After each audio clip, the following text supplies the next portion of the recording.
Selamat pagi pemirsa, Anda kembali bersama kami di Metro Pagi Prime Time, program berita terpercaya yang mengawali hari Anda dengan informasi paling aktual.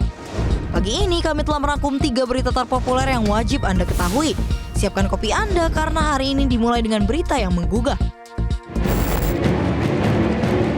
Informasi pertama pemirsa, gempa 6,3 magnitudo yang guncang Bengkulu sebabkan 1 korban jiwa dan 2 korban luka. Gubernur Bengkulu Helmi Hasan menyebut akibat gempa 6,3 magnitudo tercatat ada 1 korban jiwa dan 2 korban luka. 1 korban jiwa diketahui meninggal karena terkena serangan jantung usai terjadinya gempa. Sementara 2 korban luka lainnya telah mendapatkan perawatan di rumah sakit. Ia pun memastikan akan memberi santunan kepada keluarga korban meninggal dan bantuan biaya perawatan 100% kepada kedua korban luka.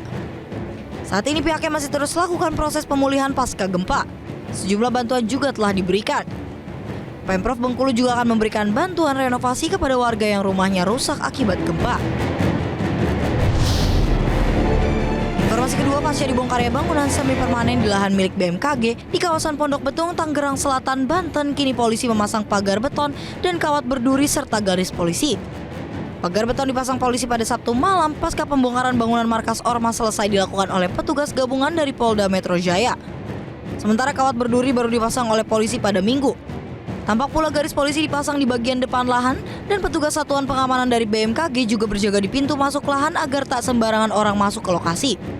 Namun masih terlihat sejumlah tenda dan hewan kurban di lahan milik BMKG ini karena para pedagang mengaku telah menyewa lahan untuk berjualan hewan kurban hingga Hari Raya Idul Adha mendatang. Seperti diketahui, lahan milik BMKG ini dikuasai secara pihak oleh Ormas dalam 3 tahun terakhir ini. Informasi ketiga, Presiden Prabowo Subianto dan Perdana Menteri China Li Qiang menyaksikan penandatanganan 4 Memorandum of Understanding atau MOU dan 8 kerjasama di berbagai bidang di Istana Merdeka, Jakarta 25 Mei 2025. Dalam kesempatan ini, Li Qiang juga menyampaikan pesan Presiden Xi Jinping kepada Presiden Prabowo. Presiden Prabowo dan PM Li Qiang menyaksikan MOU antara Bank Indonesia dan People's Bank of China mengenai pembentukan kerangka kerjasama untuk mendorong transaksi bilateral dalam mata uang lokal. Kemudian keduanya menyaksikan MOU Dewan Ekonomi Nasional Indonesia dan National Development and Reform Commission China mengenai kerjasama pembangunan ekonomi. MOU juga dilakukan Kemenko Perekonomian RI dan Kementerian Perdagangan China untuk penguatan kerjasama industri dan rantai pasok. Begitu juga dengan Kemenko Perekonomian RI dan Pemprov Fujian terkait kerjasama Two Countries, Twin Part. Pemerintah Indonesia dan China juga menyepakati kerjasama 8 bidang diantaranya pariwisata, pertanian, investasi, dan antara dan pengobatan tradisional. Kami telah melaksanakan pembicaraan yang cukup produktif hari ini. Kami telah mencapai kesepakatan dalam banyak sekali bidang kerjasama. Kami optimis bahwa kerjasama ini akan membawa kebaikan bagi kedua bangsa dan rakyat kita. Tetapi lebih penting, kami yakin ini akan membawa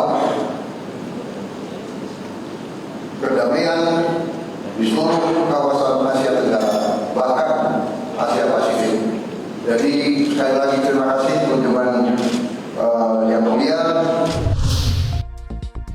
Demikian rangkuman berita pagi ini di Metro Pagi Prime Time. Tetaplah bersama kami untuk informasi terkini sepanjang hari karena dunia terus bergerak dan kami ada di sini untuk memastikan Anda tetap terdepan.